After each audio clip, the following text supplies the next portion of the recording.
Assalamualaikum warahmatullahi wabarakatuh.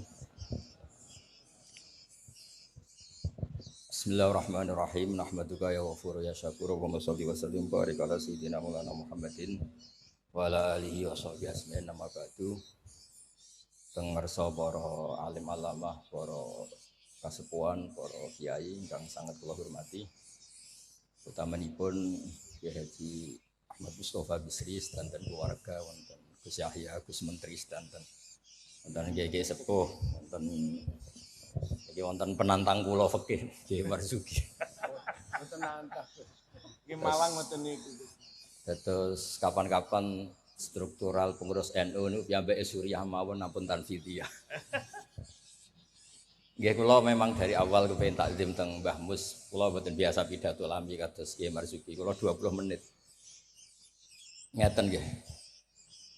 Jadi fikih kita niku fikih Syafi'i. Imam Syafi'i itu ngaos kalian Imam Malik. Ngaos usul fikih kalian Muhammad bin Hasan Asy-Syaibani, muridipun Abu Hanifah. Niki penting kersane sanad terjaga. Teng mriki riyen wonten Kiai Bisri, murid saking Kiai Khalil Harun. Kiai Khalil Harun keluarga sarang, muridipun kakake namine Umar Harun. Riyen alim-alime Kiai Sarang sakwise angkatipun Mbah Ghazali, angkatanipun Mbah Ghazali Kiai Umar Harun, termasuk guru-gurunipun Mbah Dowi, gurunipun Mbah Muhaimin. Santen keluarga kula Lasem nate ngaos Mbah Umar Harun, termasuk buyut kula kandung namanya Mbah Dimyati. Lalu ini alhamdulillah wau Kiai Marzuki mun panjang lebar rangno fikih. Dan alhamdulillah tuduhannya selalu gak sah. Nggih. Kula matur alih Gus Samtong, Kiai Marzuki senane gak ngesano sembelian, kula bagian sing ngesano. Karena kalau ndak ada khilaf itu kasihan umat. Kalau umat ini ndak ada khilaf itu jadi repot. Sebab itu teng pondok-pondok diajarkan kitab namine Mizan Kubro, wonten kitab Qalyubi Umairah. Itu logika yang dibangun itu kecuali mut'ah. Kalau mut'ah itu kita sepakat haram semua. Karena kalau kamu tidak mengharamkan malah kemecertok kepingin. Jadi haram mawon lah. Ngeten kalau logika yang di kitab Mahalli. Ini kitab kesukaan keluarga sarang. Di Dualiyah pasti diajarkan kitab Mahalli. Misalnya dabihah atau masalah salam, masalah sujud. Itu mesti ada kaul awal, kaul sani, kaul salis. Dan itu ada pandangan yang nggak bisa dibantah. Misalnya sujud. Sujud itu ya normalnya ya umur itu an asjuda ala sapati a'zumin. Saya diperintah Nabi ini sujud melibatkan 7 anggota. Al-jabhah, wal yaden, wal rukbaten, wal kodamen. Sudah 7 kan? Tapi Imam Syafi'i itu sempat ngeper. Ngeper itu ya mulai ragu. Wayah tamilu kata beliau, ikhtimal juga yang syarat pokok itu jabhah. Karena Nabi pernah berdoa itu sajadalaka wajhi, bukan sajadalaka wajhi wa yadi wa rukbati wa kodami. Tapi saya sepakat sama Kiai Marzuki, nak sampean kemen sah mujma'alah anut Kiai Marzuki. Nek sampean kepengin dadi Kiai sing apian anut kula. Terus kula baleni nek kepengin mesti sah niku anut Kiai Marzuki. Nek kepengin dadi Kiai apian anut kula. Kiai apian kuwi model dongane Allahumma illam akun ahlan an ablugha rahmataka fa rahmatuka ahlun an tablughun. Karena kalau fikih ini tidak dikhilafkan, apalagi kalau kita ngaji Sawi, tafsir Sawi. Itu Jalalan dikarang oleh orang Syafi'i tapi disarai oleh orang apa? Al-Maliki. Itu sudut pandangnya luas sekali. Saya ulang lagi, sudut pandangnya luas sekali. Dan kita misalnya semua di sini termasuk Mbah Mus, sanadnya itu sama. Karena indukan di sini itu akhirnya kita ngambil Mbah Hasyim. Mbah Hasyim sejarah yang mudah ditulis niku ngaos kalian, Kiai Mahfud Termas. Kiai Mahfud niku riyen ngaos kalian Shahibul I'anah Said Abi Bakar Sato. Wau Kiai Fakih Miftah niku keluarga saking Mbah Mas Kumambang niku riyen nggih radi rivale Kiai Hasyim. Terus Kiai Fakih niku penentang Mbah Hasyim dalam bab kentongan. Terus sing Mbah Hasyim nate berpikir harame kentongan, sing Mbah Fakih bilang kentongan niku napa? halal. Padahal itu rois am kalian wakil satu. Ya akhirnya nggak lucu. Cerita yang beredar sing terkenal, riyen keluarga mriki nggih ngaos teng Mbah Dimyati Termas, adikipun Kiai Mahfud. Itu cerita yang terkenal itu Kiai Hasyim mau rawuh ke Termas, semua kentongan disembunyikan termasuk beduk. Mbah Hasyim sempat GR, wah bagus anut madzhabku. Setelah jagongan sama Kiai Dimyati, adiknya Kiai Mahfud, santri yang lugu itu matur, "Mbah, kentong beduk sudah disimpan, aman." Ternyata bodon-bodonan tok untuk menghormati napa? Mbah Hasyim. Lalu karena logika yang dibangun itu orang seneng Mbah Fakih Mas Kumambang. Niku senajan to NU lah gitu tetap ngaku kentong. Kiai Fakih itu mboten trimo nak kentong itu disamakan dengan nakusun Nasoro, kentongnya tiang Nasrani. Karena fungsinya niku tiang kebakaran nggih kentongan, tiang banjir nggih napa? Kentongan. Jadi tidak identik untuk manggil orang ke napa? Biak atau kekanisahnya orang Nasrani. Jadi kunane kuno, khilaf itu harus kita jaga. Ya saya ulang lagi, khilaf ini harus kita jaga. Ikhtilaful a'immah napa? Rahmah. Tapi tadi basisnya harus ngaji. Dulu itu ya orang sholat jenazah itu ya normal. Jenazahnya di depan, yang nyolati ya di timurnya berarti kalau di Indonesia. Lalu ya ada saja yang usil, itu syarat sah apa adat? Ya ada ulama yang mungkin ya kados Mbah Marzuki, syarat sah. Terus ditakoki, "Lah nek salat gaib piye? Mayite ning Surabaya salat gaib wong Rembang." Akhirnya mulai ngeper. Yang syarat di depan tuh imam bukan jenazah. Wah, akhirnya ya wong akeh. Wong akeh nggih tiyang kathah terus. Ya nek jenazah ana ning ngarep, nek jenazah ana ning gurilah. Lah itu kan logika fikihnya kacau. Kaconya itu ya itu syarat sah apa syarat adat? Artinya hakadha wajadna salafan wa khalafan. Tawaf di Ka'bah juga gitu. Imam Syafi'i itu bersikukuh kalau tawaf terlalu dekat itu enggak sah. Alasannya di situ ada tonjolan sadarwan, tonjolan pondasi. Jadi kamu tidak mengitari Ka'bah tapi di atas Ka'bah. Tapi kata Imam Malik, kata Imam Hanifah ya ora apa-apa. Ngono iku wis kecelok mubeng kok repot. Jadi memang mulai dulu, saya ulang lagi mulai dulu. Itu lama enggak debat itu enggak bisa. Karena di ranah yang tidak al-usuli, tidak masalah akidah, itu sudut pandang itu luas, midan kalau orang bilang midan. Sebab itu riyen setiap ulama nanti dibully. Wah, habis-habisan.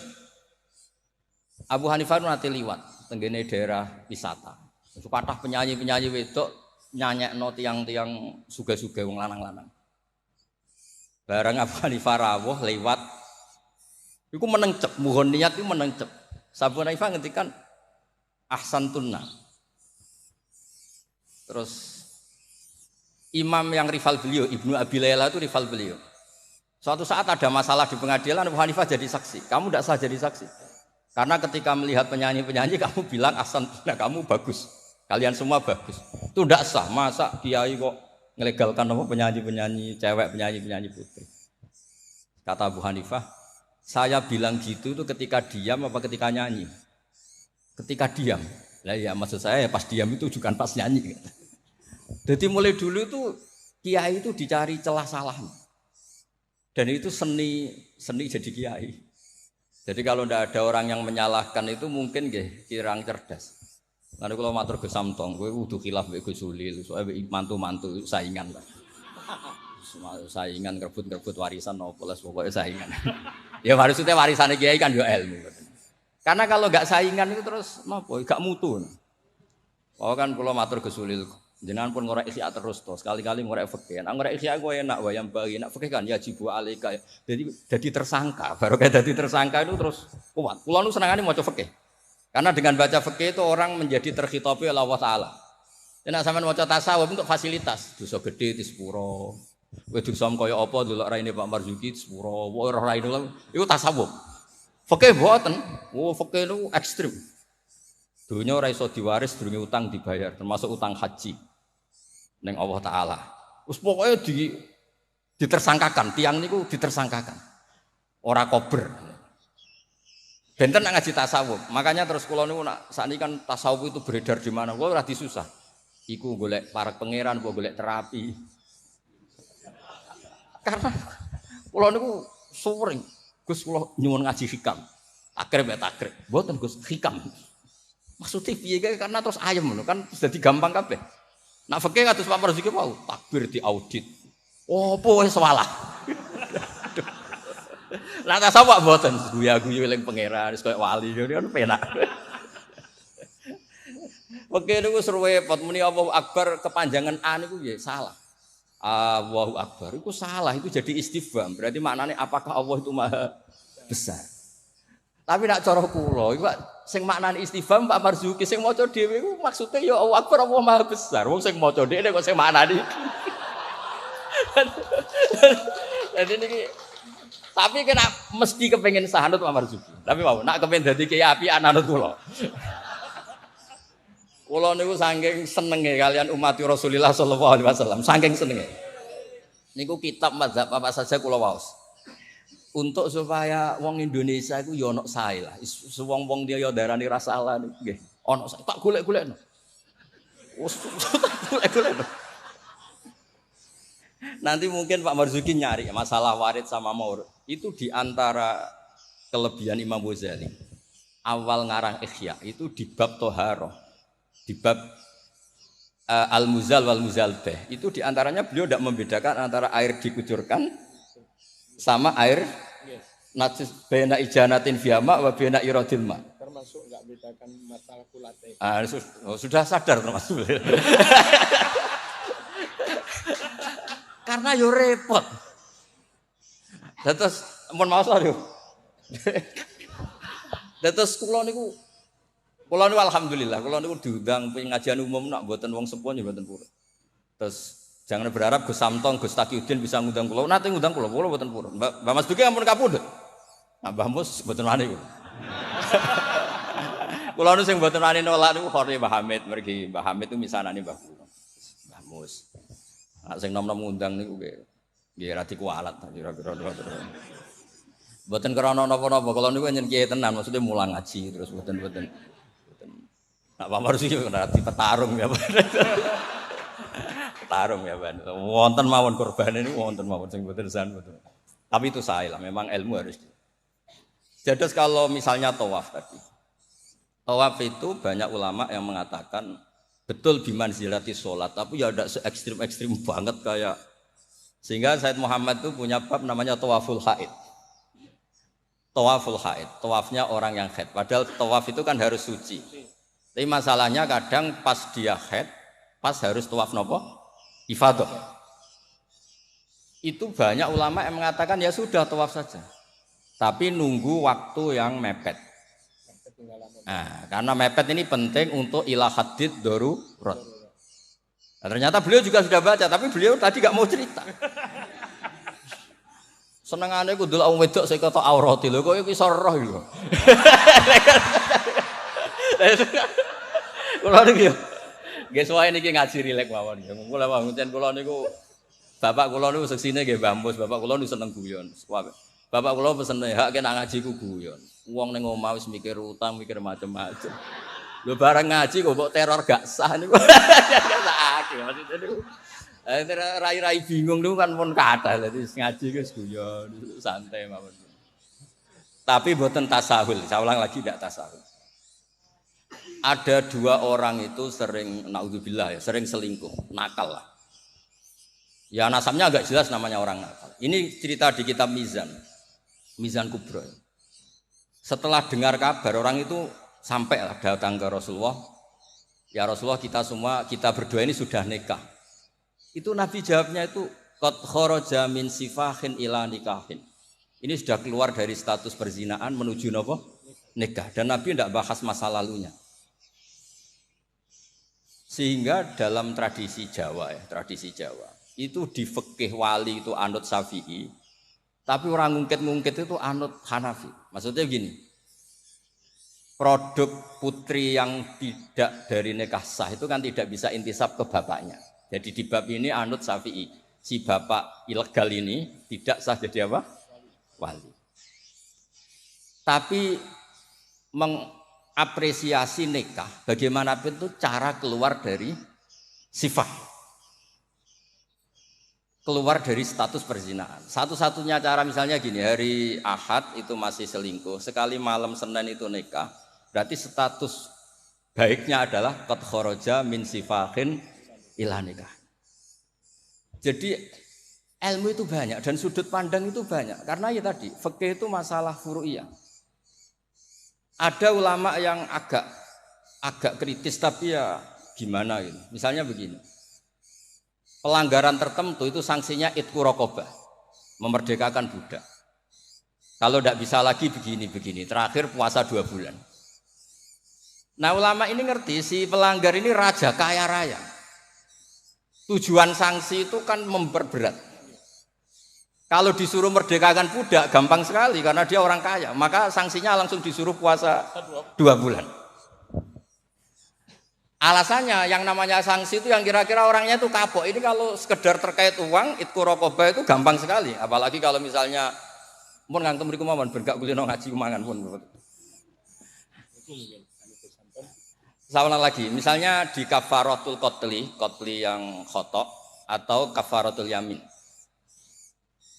Fakafaratu tamu asyarati masakina seterusnya atau apa sajalah. Kan biasanya kafarah itu sosial dulu.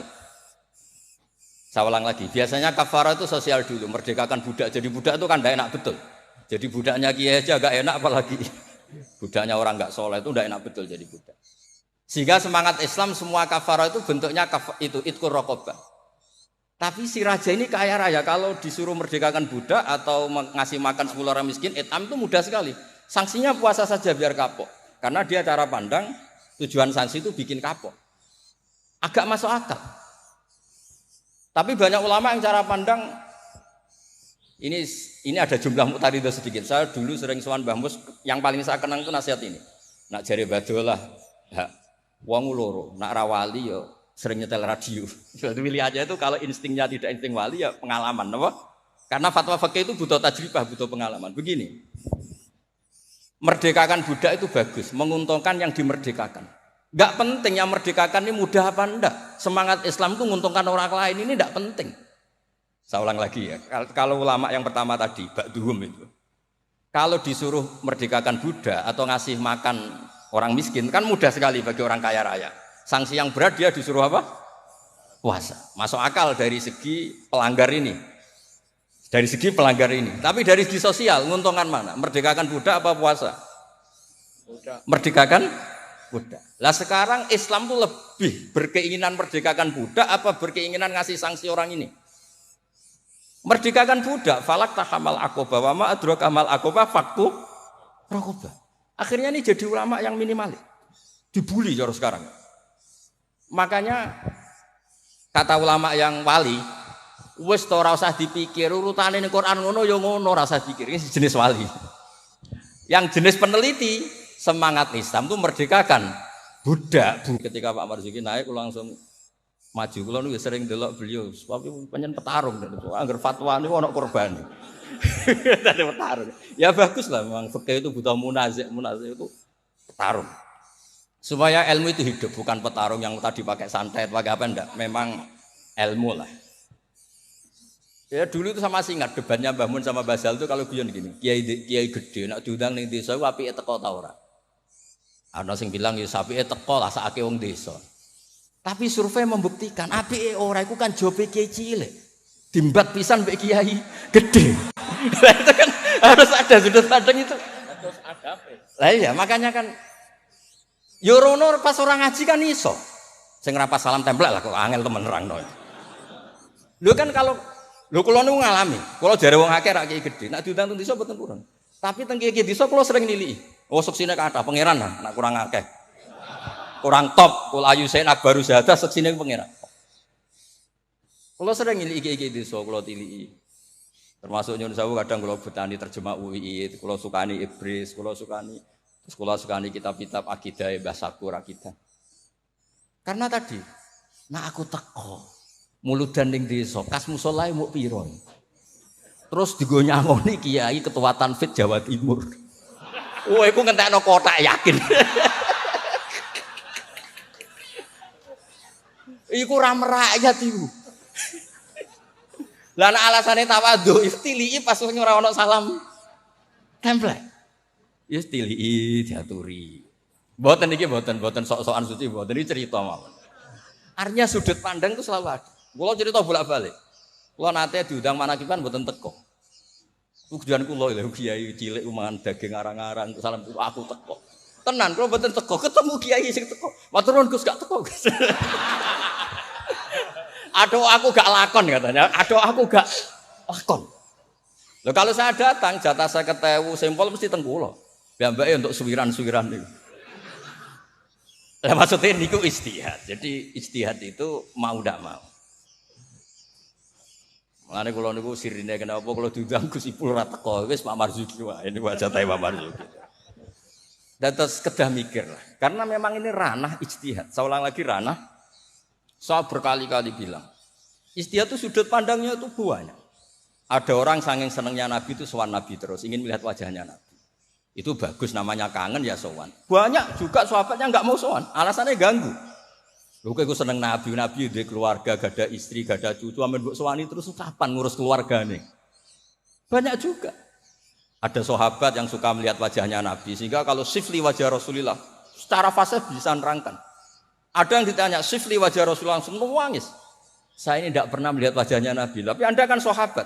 Saking takzim saya tidak berani menatap muka Rasulullah SAW. Ada ulama yang sholat sof awal terus wali. Yang pol guri ya wali ketika ditanya, kok sok-sokan suci wani kok ngarep. Jadi nak sholat kok guri terus, ya dadi wali. Banyak juga wali yang ditanya, kalau kamu di surga keinginan terbesar apa? Kata wali-wali kan an-nadzar ila wajhillahi ta'ala, melihat Allah Ta'ala. Kalau dia enggak, unazzihu dzalikal jamal an-nadzari misli. Mripatku tahu delok dangdut, mripatku tahu delok gambar sing ora jelas-jelas. Maka akan saya sucikan Allah dari mata yang sudah pernah macam-macam. Dia ono wali sekepening swarga gak pengen delok pangeran. Unazzihu dzalikal jamal an-nadzari misli. Allah akan saya sucikan dari pandangan saya karena pandangan saya ini sudah sering maksiat. Karena kalau kita melihat Allah GR hanya mentang-mentang Rois Tanfid Jawa Timur misalnya. Terus ditakoki pangeran, kue meripat yang sama, tahu bogo maksiat tau ora? Nate Gusti. Kok bodoh aku? Yo repot. Dadi men mboten iki cerita mawon nak nglarakno atine Pak Marzuki kersane dadi kafarah. Ya karena bagi yang tidak disahkan tadi mungkin yo gelo maksudnya itu.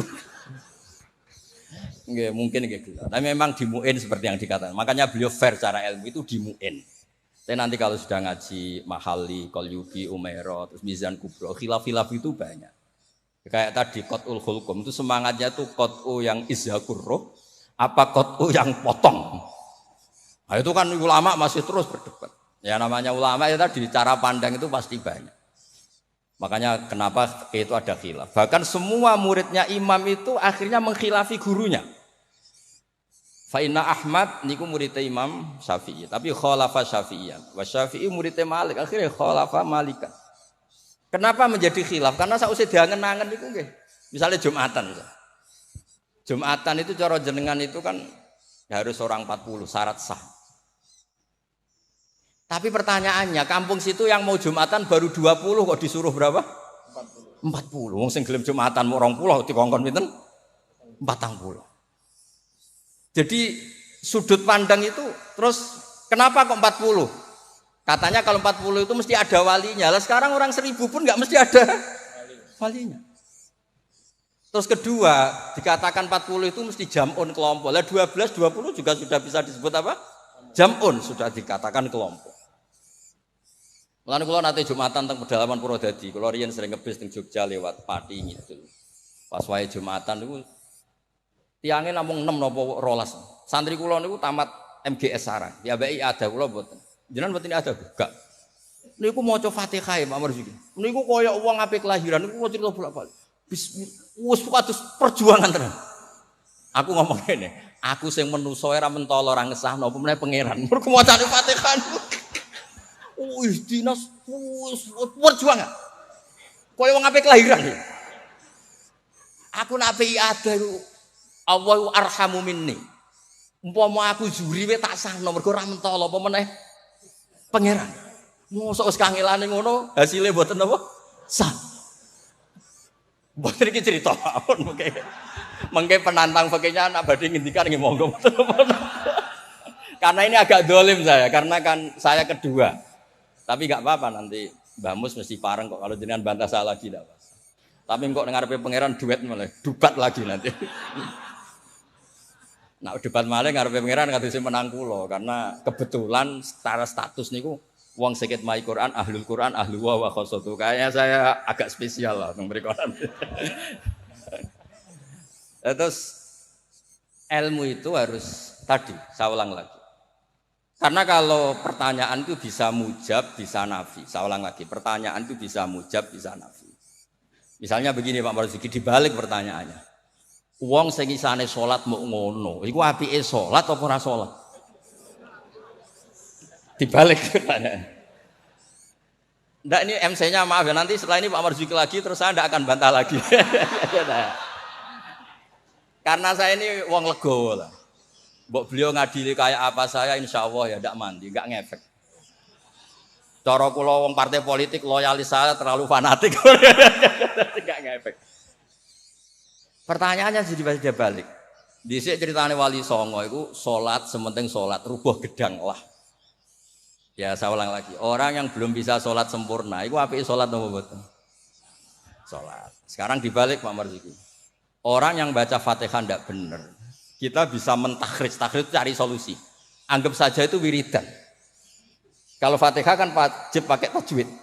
Tapi itu kalau dianggap kalimah thayyibah, kan kalau orang tidak mampu Fatihah kan penggantinya itu enggak niat mau Quran.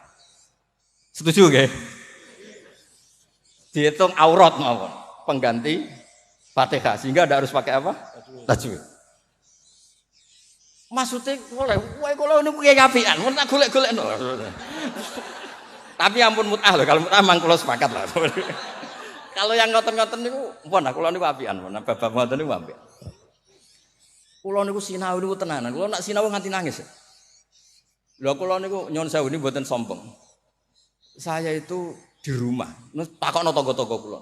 Ku nak mangan nggih sithik, pakaian nggih sederhana. Kula niku isin sampeyan ketemu pangeran gara-gara kecelok wong alim salami templek diciumi tangan terus sampeyan tak takoki pangeran. Nang iku tok hasile. Kula niku gadah anak saking bapak. Bapak nanti dawuh Pak Hamid Pasuruan. Kan Pak Hamid itu sepupunya mbah saya dari keluarga Lasem. Ketika beliau dihormati sedemikian rupa oleh banyak orang itu, lho cung aku saleh, nggo salehku dhewe ngadepi pangeran kok entuk donya iku hisabe rak repot. Makanya terus Mbah Hamid ngomong ketika iduke wong dikekekno. Ben hisabe ku ringan. Lah kula nggih ngoten sakniki ngalami wong hormat sedemikian hormat. Tadi kula niku bangun pondok iku ora niat pondok kula ben gedhe, ngirangi dosa. Mergo wong nyumbang yo rada kacau, nak 100 juta nggih pondok Gus, jenengan 1 juta. Cara 100 juta sing kula pribadi mungkin nggih polah mun nyimpen tiang kathah wau cara power. Wong nyumbang yo rada suudon mek kiai kan niki 100 juta Pak Marzuki pondok nggih jenengan 1 juta. Cara diwalik nggih wau ngabsen rodo sing makmum wau cara beli. Jadi wong nyumbang yo alhamdulillah kok ora dinakalan niku. Lah akhirnya untuk mengkafaro itu ya kudu dibangun wong pesene kan nggih napa? Pondok. Jadi mulane sirrul ulama, rahasiane ulama itu bangun pondok pancen ngilangi dosa, pancen kan nganggo pondok. Lah nek simpen kan suatu saat kamu tergoda. Nggo ayo apa-apa ya kan gitu. Nah, terus menyangkut tadi yang madhep ngalor tadi Pak Marzuki. Kita yang orang NU kan sering dikritik mereka bahwa Rasulullah itu idan sorofa min sholati itu akbala alina biwajhi. Memang akbala alina biwajhi. Jadi kalau versi mereka benar-benar menghadap ke timur. Terus kiai kita kompromi, ya suara madhep wetan tapi madhep ngalor. Ya resikonya tadi pelengahan tadi. Itu saya tahqiq baca di Fathul Bari di sarahnya Bukhari. Filosofi Nabi menghadap ke andekan di Indonesia ke timur.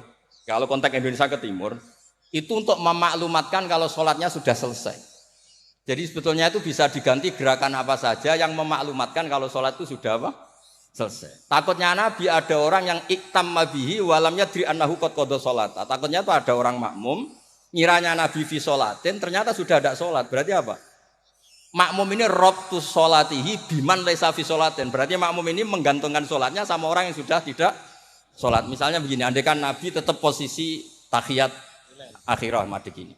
Nabi tentu khusyuk anteng. Terus Gus Samton datang, ngiranya saya masih 100 makmum. Usolli apa makmuman. Padahal hakikat saya sudah ndak sholat. Berarti apa? Menggantungkan sholatnya, diikatkan sama orang yang sudah tidak. Nah karena Nabi takut seperti itu, beliau menunjukkan gatu gerakan fisik yang menunjukkan kalau beliau sudah tidak sholat. Makanya sirinya kiai-kiai alim itu kalau misalnya nggak merubah posisi karena sanad torekohnya gitu, bilang astagfirullah mesti kenceng. Bersalam astagfirullah. Karena ini untuk memaklumatkan ini sudah ada sholat. Ya clear nih.